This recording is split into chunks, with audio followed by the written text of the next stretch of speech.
Naushad Saab, thank you for inviting me and having me on your show. Thank you very much. Thanks, sir, for sharing your perspective. Thank you. Thank you. Thank you, sir. Thank you. Pleasure to have you in our show. Shah, thank you for inviting me for this conversation. Thank you. Welcome, sir, to our next episode of Expert Insight. Thank you very much indeed.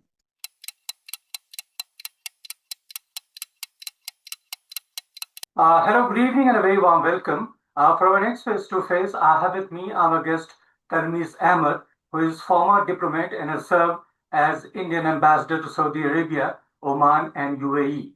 He was Additional Secretary for International Cooperation in the Ministry of Petroleum and Natural Gas, and also served as Director General of the Indian Council of World Affairs. He has been posted in several West Asian countries, such as Kuwait, Iraq, and Yemen, and between 1987 to 90, he was Consul General in Jeddah.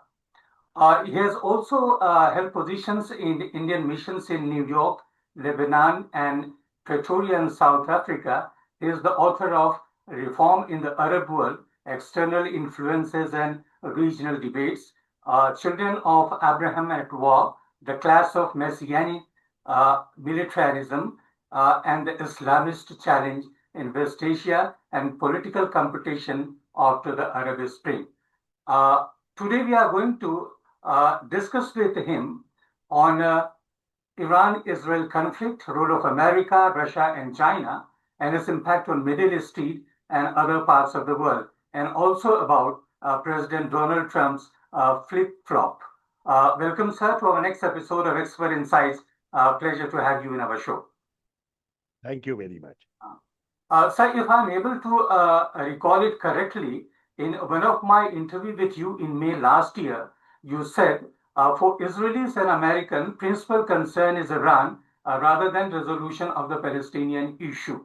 And what is happening now very rightly substantiate your claim. So to begin with, how would you like to evaluate the potential consequences of a full-blown conflict between Israel and Iran and how it is going to impact the region? As of now, it is very difficult to predict whether the United States will enter the conflict against Iran. If so, in what will be the content of that intervention, how far the conflict will go, and how the matter will be resolved. It is clear that because of the massive Iranian attacks upon Israel, which were unexpected as far as Israel is concerned, and which I believe have caused considerable damage and demoralized the Israeli people, the Israeli game plan has changed. They now want to bring the United States into the conflict desperately. They are talking about regime change. Earlier, they were talking about attacking the nuclear facilities. Their impact on the nuclear facilities has been fairly limited. So they have only caused superficial damage. So they are continuing with those attacks, but their principal effort now is to bring the United States into the picture and become a party to the conflict. Now, as you know, Donald Trump is a very unpredictable individual. He is a megalomaniac. He likes to strut on the stage. He likes everybody's attention upon him. He likes to strut like a hero figure and wants to be the center of all the attention. He wants to show his power and prowess and will talk the language, very highfalutin rhetoric also. But at the core, my sense of Mr. Donald Trump is that he does not want a conflict in West Asia involving the Americans. He has seen 3 such conflicts: Afghanistan, Iraq, and Libya, and has been a very severe critic of the US policy makers in respect of these 3 conflicts. He also believes that conflicts in general create destabilization. They have unpredictable consequences, implications. The mantra is very clear. It's very easy to start a war, but you can never know which way it will go and how it will end and what its implications will be. He doesn't want that.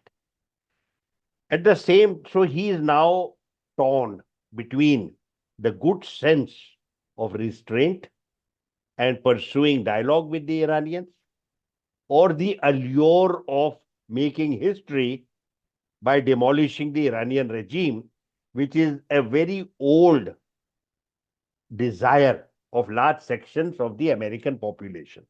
Because Iran has been demonized systematically from 1979. Israel itself has played a very major role in this demonization. And whatever the Iranians may do, they are unable to swing even a small part of the American opinion in their favor.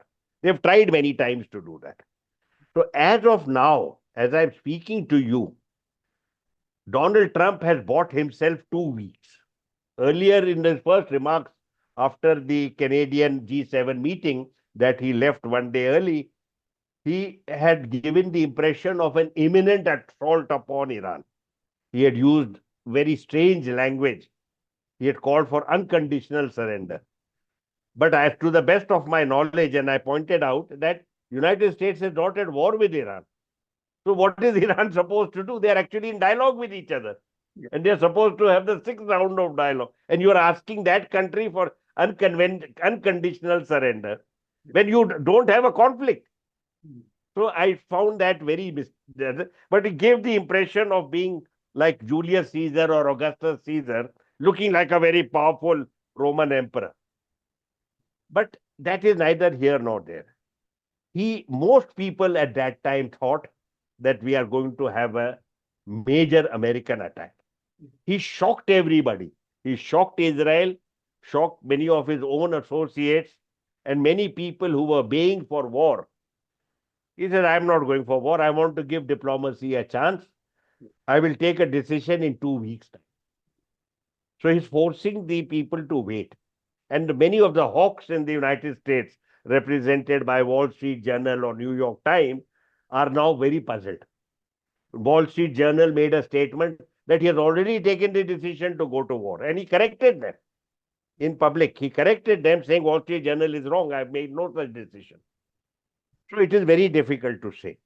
What the Israelis want is to get the Americans on board, do a lot of damage to the Iranians, and make the Americans an accomplice in the consequences of what happens. Up to now, much of what is going wrong, we can ascribe to Netanyahu. That Netanyahu takes certain positions. He wants to continue conflict so that he doesn't have to answer for his shortcomings to the Israeli people. Conflict enhances his stature, particularly the killings of large number of senior Iranians at the beginning of the war. Israelis who are very insecure and very afraid, particularly they have a phobia about Iran, would exalt his status, would admire him to a greater extent.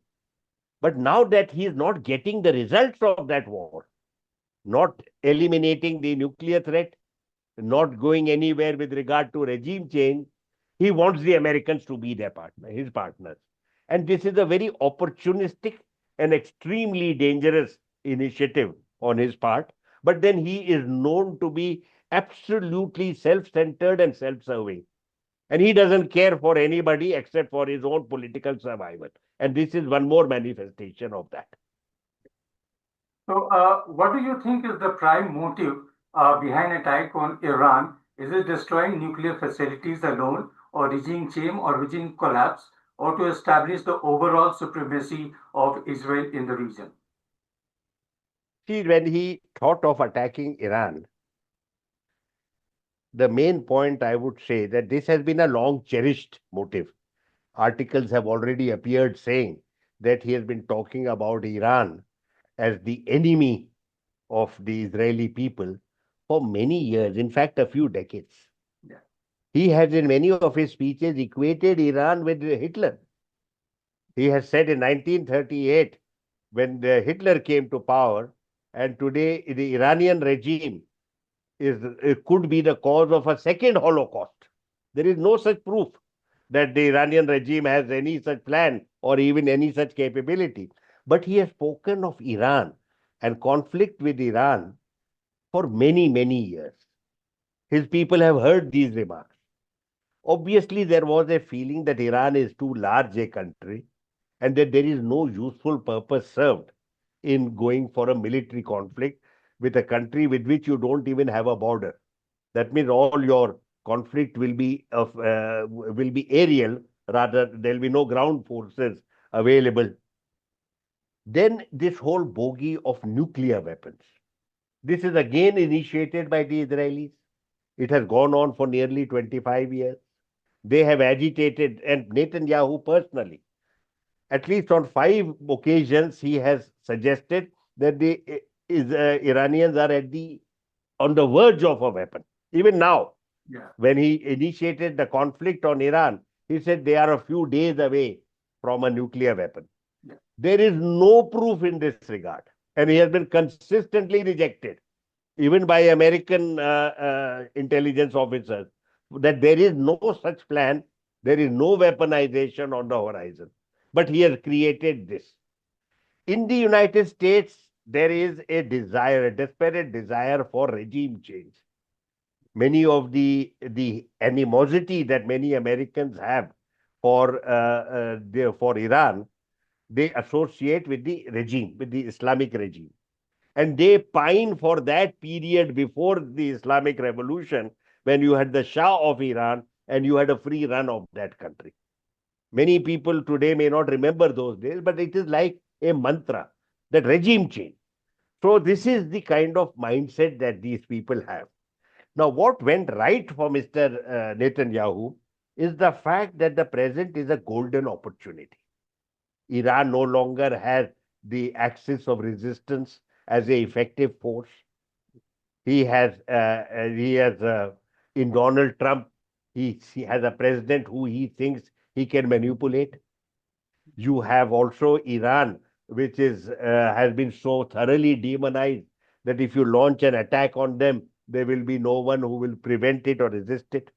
In October last year, Israel believed that they had already demolished a very large number of air defense facilities in Iran. So the timing relating to the attack was absolutely positive from the Israeli point of view. Where it went wrong was the Iranian retaliation. I don't think these people expected it, particularly on day one. Iran only sent about 100 drones. Nobody understood why that happened. They were brought down immediately, even before they reached Iran. And that gave the Israelis the impression that Iran is finished, that they will have a walkover. When this barrage of missiles has come on a daily basis and has reached all across Israel and has visibly done so much damage and has called upon the Israeli people to go into air raid shelters every night, that has shocked the Israelis.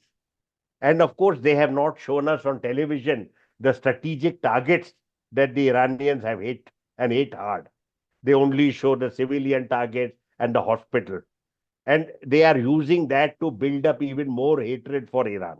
The hospital defense minister of Israel, Katz, says, now the supreme leader has to be annihilated.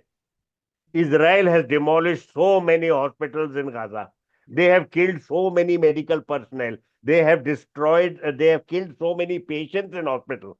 If that is the logic, that if a hospital is attacked, the supreme leader has to be assassinated, then Israel's entire top leadership should be annihilated because of the medical facilities being hit in Gaza. This is the kind of nonsense that we hear from Israel. And that is why they have attempted to.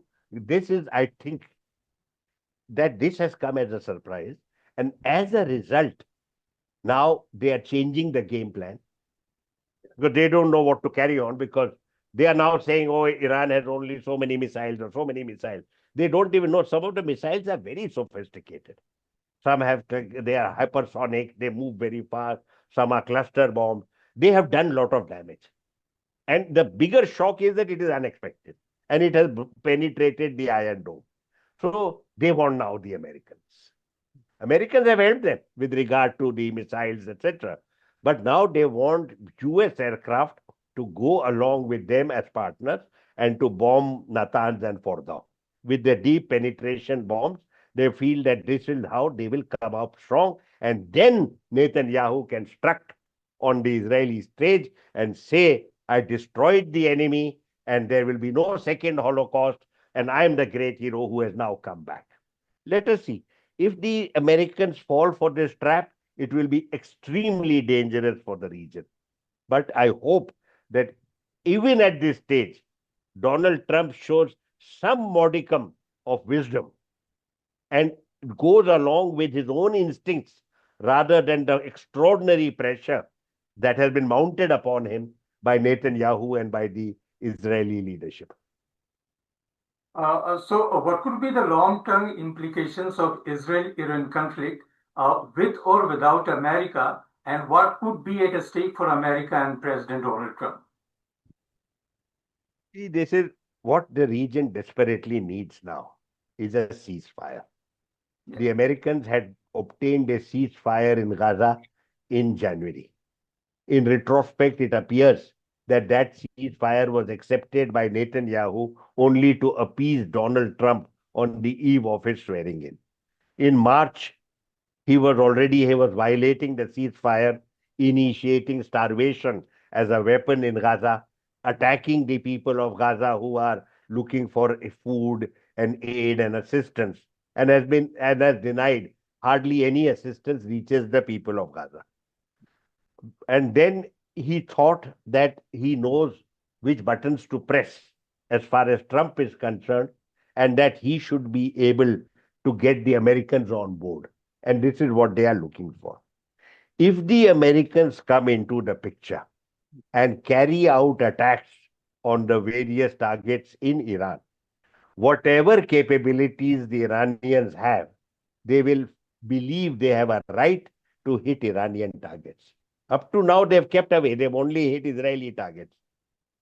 If they start hitting American targets, then there is no limit to the implications of the war. I would say that, truly speaking, large parts of West Asia will be embroiled in this conflict. And how that will end, we do not know.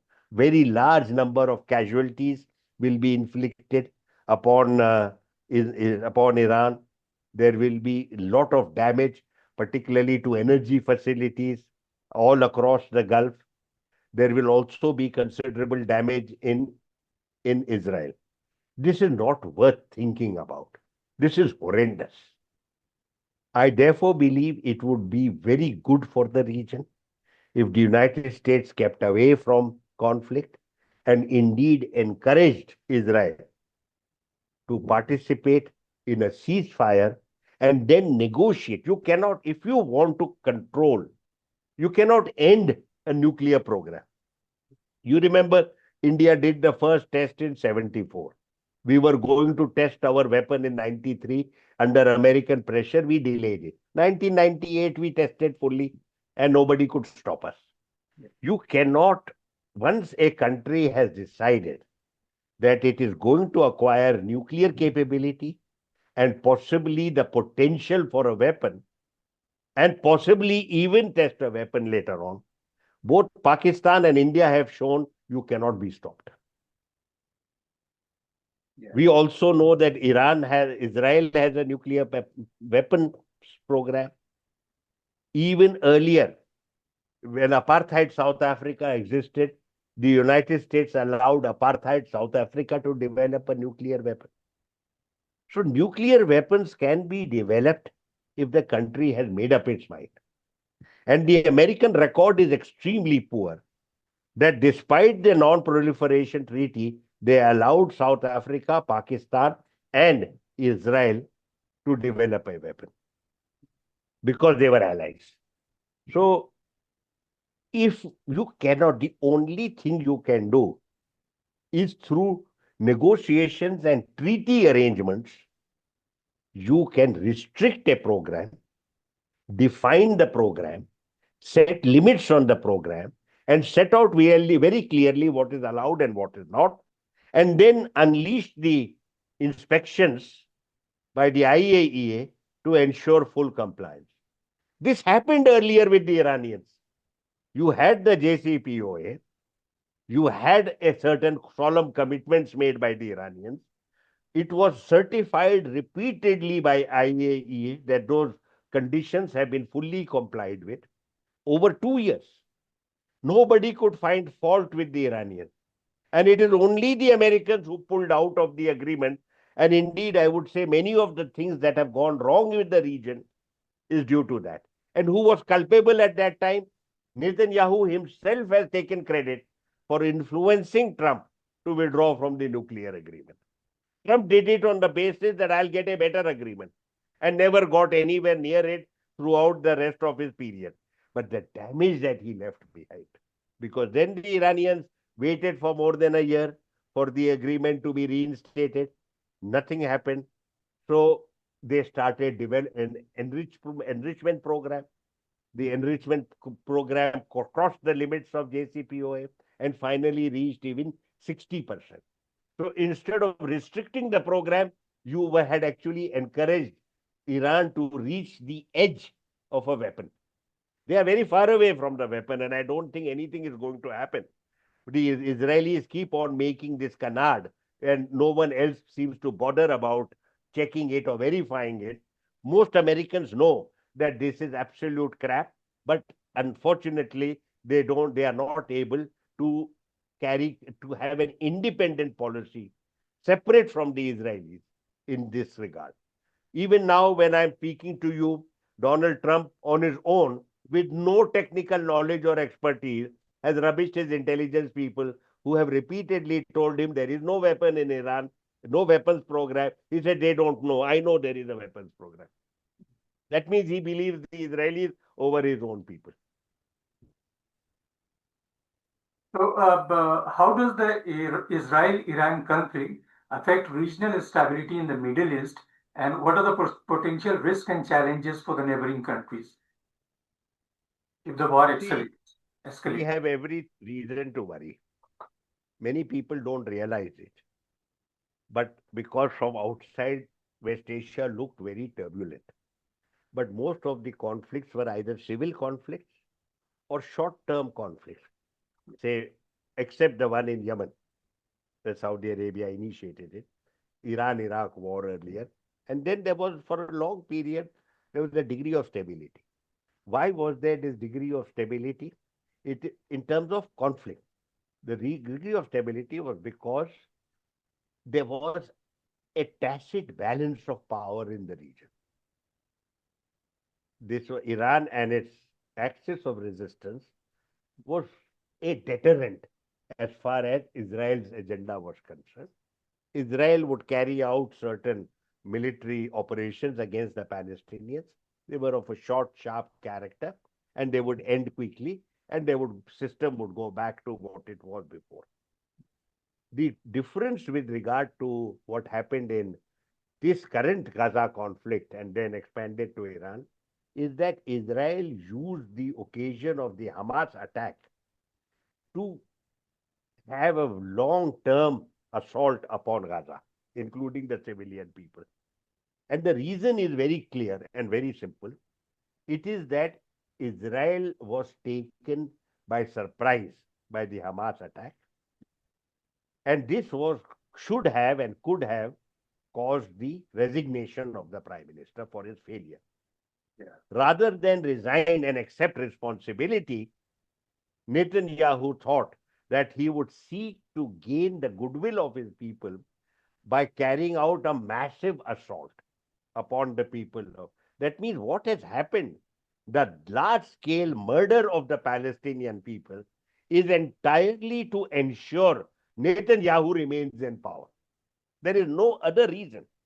That is, the Palestinians are paying the price for his desire, for his ambition to stay in power, just as the Israelis paid the price for his negligence. That means people have to die in large numbers in order to ensure Netanyahu remains in power. And this is the change. 55,000 dead. this has made re-emergence of normalcy very difficult. In the meantime, Netanyahu has also taken the opportunity to hit hard against Hezbollah, to hit hard against, well, not Iraq has been a very minor player. To some extent, Houthis have done some damage also. And there has been tit for tat exchanges with the Iranians, including a massive attack in October last year. So this is the difference, that now when you look at the military scenario, it would seem to you that Israel is the hegemonic military power. That means the tacit balance of power that had ensured that conflicts will be either prevented or will be short term, had ensured a degree of peace. For example, Iran and Israel had never entered into direct conflict with each other. This time, Israel has deliberately provoked Iran into getting involved with the conflict, so the regional conflict. And now the Iranians, the Israelis, even that regional constraint, the Israelis are trying to remove by bringing the Americans into the picture. Now, up to now, it would seem to me that both under Biden and then under Trump, there has been certain degree of American complicity, American approval for what has happened so far. Even with, so the green signal for continued violence in Gaza and in the rest of the region. This, what has happened is more and more possibly American strategic planners would see in the Israeli attack and the destruction of the regimes which are hostile to the West, that Israel is doing the strategic role, playing the strategic role that serves Western interests. Just as the Ukraine war is meant to mobilize Western powers in support of the United States against Russia and to debilitate Russia, I think under Biden, this was the game plan with regard to West Asia as well. Give Israel a free hand to annihilate the local forces that are hostile to Western interests. This is part of the US desire to retain its strategic hegemony in Europe through the Ukraine war, and in West Asia by giving a free hand to Israel. Donald Trump does not have the same strategic vision. He wants to work with Russia and wants to end that Ukraine war as quickly as possible, possibly to Ukraine's disadvantage. He also wants a working relationship with China. And he had wanted to do a deal with Iran on the nuclear question. Yeah. Now he finds himself in this conflict. He doesn't have the agenda that Biden had of retaining US hegemony in the New World Order, to avoid the implications of a New World Order. But Donald Trump is different. But if that is indeed the case, logically, Donald Trump should avoid getting embroiled in the war and pursuing the path of negotiation. If Donald Trump gets involved with the war, then he is going to become, just like his predecessor, a part of the assertion of American hegemony, military hegemony in West Asia. This will be a very different approach. That will encourage countries that are unhappy with this hegemon to go look for other players. And that is what I think will happen, that if in case the Americans get involved with the Iranian conflict, it is very likely that Iran, after the war is over, it will be very severely damaged.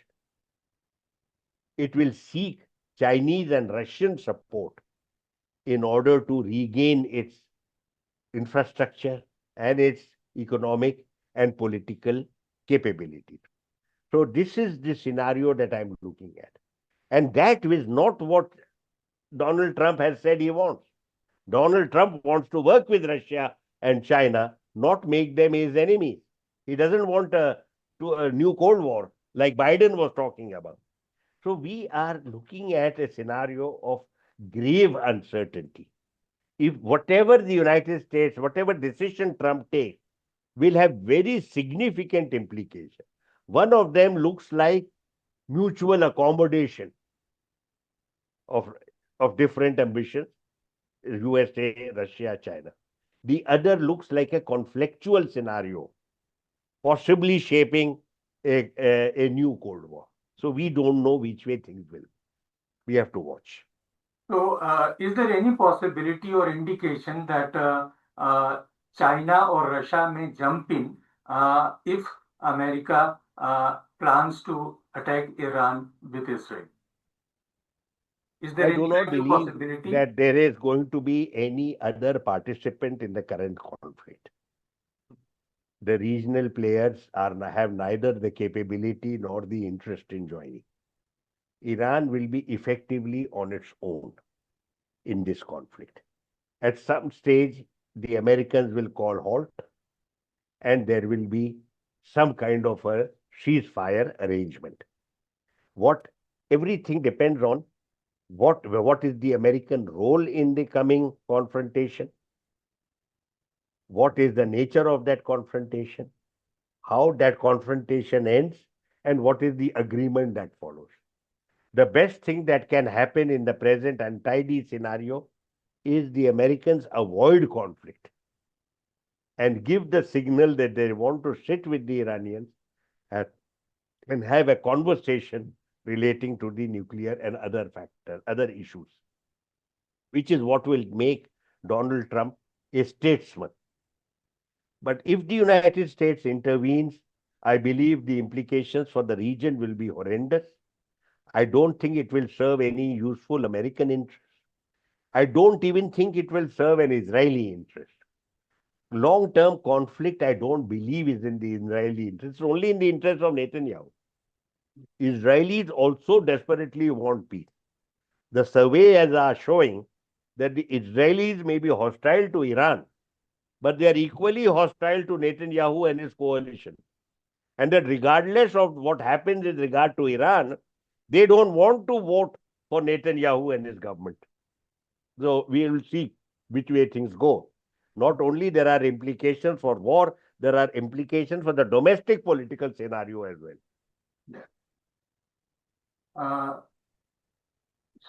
Finally, how do you think diplomatic effort help to de-escalate tension and promote a ceasefire? And do you also believe that after the first Israeli attack on Iran, Iran is also going to believe about the nuclear deal which the Trump administration would like you to push forward? My own impression is, look, there is a Iranian foreign minister met the EU ministers yesterday. Yeah. But nothing happened. It's good to meet. Yeah. But the EU ministers are in no position to say anything or to promise anything. Yeah. They are irrelevant as far as the region is concerned. Yeah. They count for nothing. Nobody even listens to them.